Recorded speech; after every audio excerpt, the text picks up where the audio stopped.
friends. Today we will be braving the adventure of the swamp in pursuit of culinary gold. I'm talking about cattail pollen. It is delicious, and I'm excited to show you how to harvest it and what it is. When I say cattail pollen, people think I'm talking about this danger corn dog, as I've heard them called before. You're not gonna have a good time if you put that in your mouth. You're just not. This is the pollinated seed from last year. Very fun to play with, makes great fire starter. You can stuff a pillow with it, but you don't want to eat it. Welcome to Foraging Cattail Pollen! Before you do, you want to make sure that you are in a clean location, not foraging from a ditch. And if you're wading through mucky waters, waders can be good because leeches. I also bring a plastic container that has a snappable lid because if I drop it, I don't lose all of the pollen that I've very carefully harvested. So what we're looking for are immature cattails. So you can see how at the beginning of the year, there's this green part, and you can actually cook that and eat it too before it becomes fluffy and brown. But the part we're really interested in is the spike at the top, which later in the year just blows away and just looks like an empty spike, but that's where all the pollen is kept. And some of them, you hit them and the pollen flies everywhere, and some of them, they don't produce much pollen at first, but if you store them overnight, they will.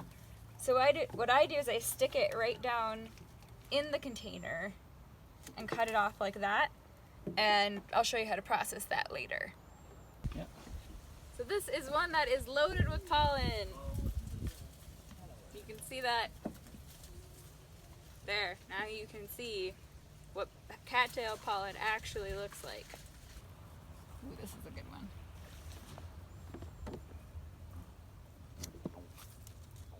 Icy gold! Look at it. Hi! I'm in a swamp. It's nice. There are a lot of cattails in here. See how much I've got so far?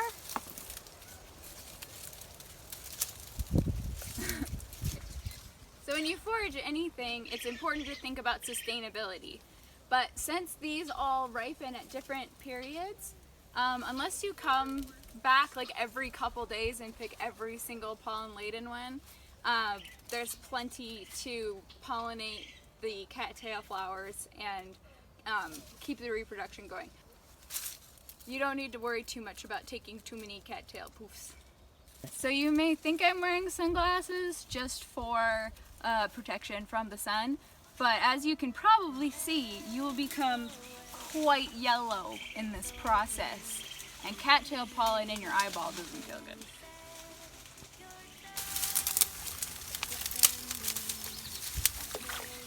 Hello! Cattail pollen harvesting is not for the faint of heart. As you can see, you will get very messy. And if you don't have waders, or even if you do, you will also get mucky.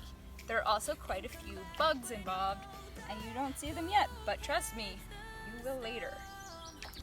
Now after seeing the state that I'm in, you may be wondering why it's worth it to harvest cattail pollen. Well, let me tell you, this stuff, once it's processed into a fine powder, is delicious. It lends a beautiful yellow color and a flavor like concentrated sweet corn to anything you put it in. And I like to bake all kinds of things with it. The most common things are usually pancakes, but I found that you can substitute up to 1/3 of the flour in pretty much any recipe for cattail pollen, and you'll get something that is floral and bright yellow and cheerful and wonderful. I've used this stuff in biscuits, cakes, couple different kinds of bread, batters, crackers, granola, the list goes on. And it's a wonderful thing to have stashed away in your freezer for some lovely summertime magic in the middle of winter. Bonus, if you've ever wanted to give yourself a nice yellow summery glow, you get the application for free when you harvest cattail pollen.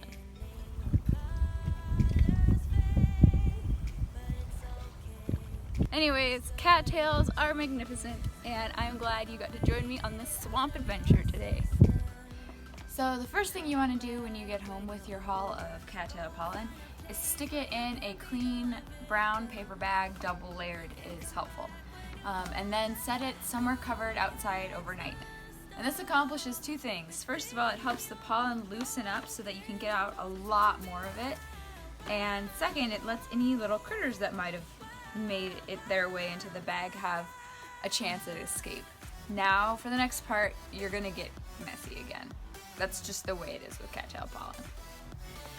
So the first thing you'll do is you'll take these and kind of whack them against the side, get as much pollen as you can out, and then stick them in another bag, because these actually hold enough pollen that if you let that second bag sit overnight, you can get a bunch more out of it.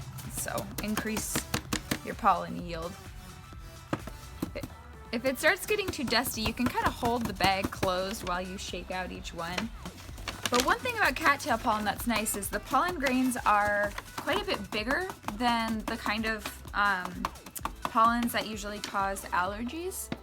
That said, if you do have bad allergies or hay fever, definitely use caution if you're harvesting any kind of pollen, including cattail pollen.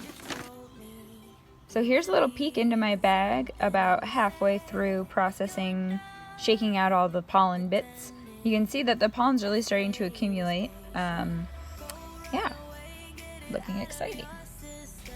So here are all of the stamenites that I shook the pollen out of. They're gonna hang out in this bag for another day or two, and then I will repeat the process to get a bunch more pollen.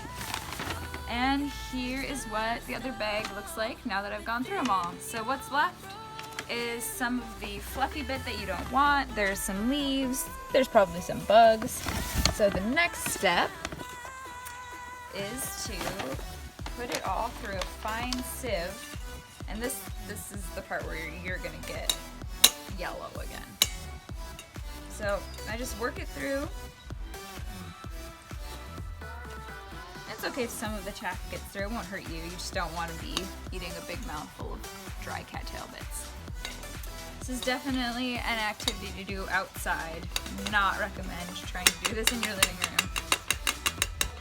All that hard work, you'll end up with a bowl of beautiful, soft, bright yellow pollen. And the cattail pollen retains moisture really well, so it gets moldy if you try to store it at room temperature. What I do is I double bag it and stick it in the freezer, and then it's good for 2 or 3 years, and you just need a little bit to add a lot of flavor to a baked good.